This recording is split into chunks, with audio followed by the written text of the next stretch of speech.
How to add Passkey in WhatsApp. Hey guys, welcome back to our YouTube channel.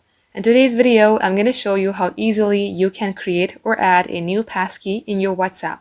So without any further delay, let's get started. First thing first, launch your WhatsApp application from your device.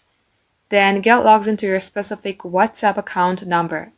At this page, you will see a three-dot icon. Tap onto it. And here, select Settings. As you see Settings, at this page, you will see Account button. Tap onto it. And under the second menu, you will see Passkey. Open it. Here, tap on Create Passkey. Once you configure it, this is how you can easily create a Passkey. Just like so, guys, this is how you can do the same as well. That is all for today. Thank you for watching the video till the very end. If that helped you in any ways, then don't forget to like, share, and subscribe.